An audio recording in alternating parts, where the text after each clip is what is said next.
Hi, I'm Rick Halpern. I'm a historian and a photographer who lives in Toronto, and this is our inaugural episode of Northern Exposure. My guest this morning is my friend Rob Wilson, and I'm going to begin by asking Rob to tell us a little bit about himself and how he came to photography. Rob? Hi, thanks, Rick. So my name's Rob Wilson. I'm an English photographer. I'm from Colchester in England. I'm, however, based in Toronto, Canada. I've been involved in photography for over 20 years now, and I came into it by accident. Traveling in Australia, I saw some of the great Australian landscape photographers, and I thought I'd like to do that. Looks easy. 20 years later, I'm still trying to do it. I'm basically a documentary photographer now. I also just started writing a column for the website Frames magazine, and I'm working on a long-term project about where I live, Scarborough, here in Toronto. Okay. Now, Rob, we're going to start off with a photo by another photographer. This will be a feature of our series. It doesn't have to be a great master, but I know that in your case, you've chosen an image shot by a really fantastic 20th century photographer who's still alive and going strong, Joel Meyerowitz. Do you want to switch to that photo and tell us how and why it speaks to you? Here we go, yeah. So yeah, the image is Provincetown, 1977 by Joel Meyerowitz. You said I don't have to choose a great master, but of course I have chosen a great master. And why does this image speak to me? I think it's a beautiful image for a start. I mean, that sort of almost goes without saying. The composition is flawless. The lighting is remarkable. But what it really said to me was that you can make beautiful things from the ordinary. This is basically just a photograph of a washing line. And Meyerowitz has made it something amazing. And yeah, I love this photograph. It becomes even more amazing when you realize he did this with an 8x10 camera. So it's a one-shot deal. And yeah, then he's got this beautiful, beautiful picture. So yeah, I wish I could do this. I mean, okay, that's great, and it really is a wonderful image. Maybe before we move on, tell our viewers a little bit about Meyerowitz, because he's had such a varied career. Yeah, so he was a street photographer for many years, and again captured some fantastic street images. Before I don't know whether he purchased or was found an old 8x10 camera that was built in the same year he was born, which I think is 1933, I think, off the top of my head, certainly in the 30s. And it slowed him down, and he stopped making these exciting street images and made these beautiful large format photographs. And I think his most famous project now is when he photographed the aftermath of 9/11. He took this large format camera to the site in New York and photographed it every single day and made the document of what happened after that terrible day. It's incredible work, and he's well into his 80s now, but he's still going strong, and he's still producing fabulous images. And he's one of the most engaging people in photography as well. He's very eloquent, and yeah, I'm a huge fan. So what I'll do when I get this up is I'll post a link to the Joel Meyerowitz site, and maybe some links to some of his better known books. Sure. The one that really influenced me is one I know you're aware of, called Cape Cod Light. It's Cape Light, yeah, which is the same. Yeah. Okay, so the way that we're going to work here on Northern Exposure is we're going to move from a photograph that speaks to you or has influenced you or has in some ways indicated to you that it is a great photo to one of your own pieces. And I'm going to ask you to shift over now to a Rob Wilson photo. Okay, I just realized that I got his birthday somewhat wrong. He was born in 1938, so he's a bit younger. Just a few years, though. just a few years younger than I said. So yeah, I chose this to follow on because this is an image of my own where I think I've tried to find beauty in the very ordinary. And this is an abandoned cafe somewhere fairly near to where I live, and I was walking through the area looking for images, and it's the red door that I found particularly striking, as well as the pole in the middle. So I spent some time photographing it, and I think I've captured an image here which does the building justice. The building's no longer there. Within a few weeks of me taking the photograph, it was bulldozed. The whole site now is being turned into a fulfillment center for a certain online retailer. And I kind of find that sad, you know. I mean, it's a derelict building, but everything's being replaced by modernity. So yeah, I like this. I think it sort of talks about the history of the district here, talks about the past, and how we treat our landscapes. I really love this photo, Rob. There's two things about it that really speak to me. One is the way in which it's bisected by the pole in the middle, by the vertical pole. And it's almost as if it's black and white on the right side, but of course it's not, and color on the left. And the other thing that I really like is the wire, particularly the wire on the left-hand side with that second strand that loops. That's really a little touch that makes it special. Yeah, it's one of my favorite of my own photographs. So Rob, I know that you have an ongoing project Yes. documenting and photographing Scarborough. Do you want to talk a little bit about that project and maybe show us one or two additional images? Sure. So this is one of the images from the project. The project itself is called "There's Nothing to See Here in Scarborough."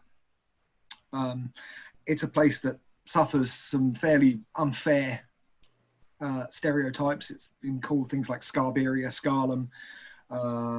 There was a controversy recently where Google's first image of Scarborough was a picture of something broken down.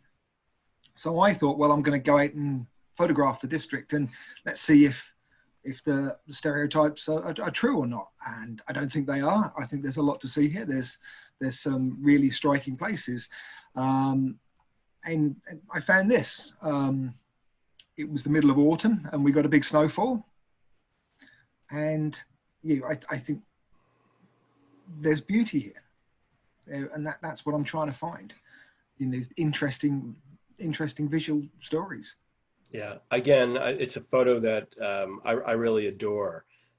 It's the wonderful symmetry of the trees with the autumn foliage, including some that's fallen on top of the fresh snow. Yeah. And again, you have the power lines, which just draw the eye to the center. Yes. And anyone who knows Scarborough knows that there are these wide open spaces with the power pylons. In fact, Rob, just before you moved here, to Canada, we had hoped that we were going to get light rail that was going to follow the course of one of these power lines. But of course, a change in municipal government meant that Scarborough remains underserved by public transit, and there's really no hope on the horizon, at least, for light rail. But it's a fabulous photo, and thanks for sharing it. Yeah, thank you. Yeah, I mean, Scarborough's a great place. I really like it here. It's incredibly diverse. It's vibrant. You know, the stereotypes are desperately unfair, you know, and desperately unrealistic as well. You know, the idea that it's somehow crime-ridden, and it's actually contains some of the safest parts of the whole city. I mean, that's not to say that everything is beautiful here. I mean, the last image shows what makes me a bit angry. I see stuff abandoned with rampant construction projects being thrown up right next door. This mall has been abandoned since I've got here. There's been nothing done to it, no changes. I think it's visually very, very interesting. And right behind it, we have these new tower blocks going up. Yeah, again, a really nice photo. I'm also really pleased that our inaugural episode allows us to focus on Scarborough through your work as a photographer. My work as a historian brings me to Mhm. Scarborough. I teach at the University of Toronto Scarborough campus in the Department of Historical and Cultural Studies. So it's a really special treat to begin Northern Exposure with a focus on the east end of our city. You're most welcome. Go. So, well, Rick, I think it's your turn now. So, how did you get here? How did you get into photography? What brought you You know, here? when I was a teenager, I was exposed to photography both at the school I went to, but particularly at the summer camp my parents sent me to. And of course, these were analog days. And I thought it was magic, particularly the darkroom side of it. I really loved the darkroom. And for some reason, when I went away to university, I didn't bring a camera. And that period of my life is strangely undocumented in terms of photographic images. But many years later, in my mid 20s, I found myself in the Midwest. And for a birthday present, my wife, she was my girlfriend then, bought me a camera, a Yashica, with a 50 millimeter lens. And I slowly, but with great enthusiasm, got back into it. And I was, an accomplished amateur. It didn't mean a lot to me. And then in the mid 80s, my first real job was traveling around the Midwest doing oral history interviews with men and women who had built radical unions in the 1930s. And I brought my camera with me. I decided that I was going to take a portrait of every single person that we interviewed. And I found myself as fascinated and concerned and consumed by the photographic part of the documentation as I was with the audio. And I really haven't looked back since then. I guess the big change for me came about a decade ago when I had the opportunity to travel extensively in Asia. And I just found travel photography to be extraordinary. And in those years, it was before mirrorless. I lugged 60 pounds of camera and glass all around, but I really haven't looked back. Cool, brilliant. Okay, so what's your image you're going to share with us, Rick? Okay, so let me just call up my first image here. This is a fairly poor reproduction of a photograph by Lula Torre, fairly obscure photographer who in 1968 was in Berkeley, California, and was a part of a group of photographers who documented the rise and fall of what was known as People's Park. People's Park was a community garden, essentially, on city land that was taken over by the Berkeley authorities. And this led to pretty enormous and widespread protest. And this is a photograph from one of the protests designed to keep People's Park from being bulldozed. And it actually comes from the first photo book that I remember purchasing. And I want to show you this book because I have the cover of it here.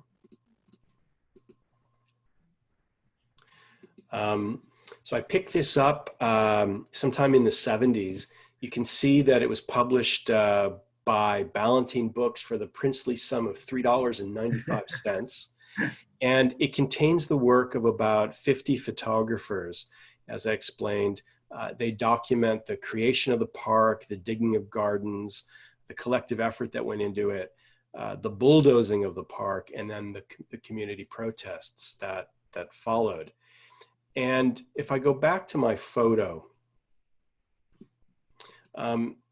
this one continues to speak to me for so many reasons. And I also think that in some ways it's the root of my fascination with both black and white photography, but especially with street photography. there's so much going on here emotionally. Obviously, the eye goes right to the young woman who is screaming and angry. But what I think makes it a remarkable photo is her partner, her boyfriend, presumably, is restraining her. And if you look at the man's wrist, which is grasping her forearm, he's using quite a bit of pressure to hold her back.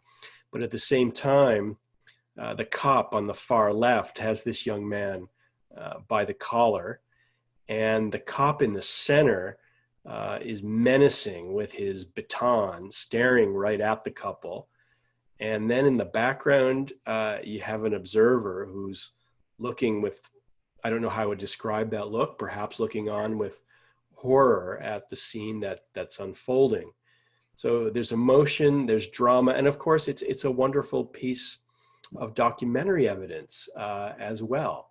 So it speaks to me. I recently was reacquainted with this whole project. I was in Vancouver visiting my daughter and stopped in at the Museum of Modern Art, and there was an exhibit of 1960s photography, and some of Lou de la Torre's work was on display. And I said, oh yes, People's Park.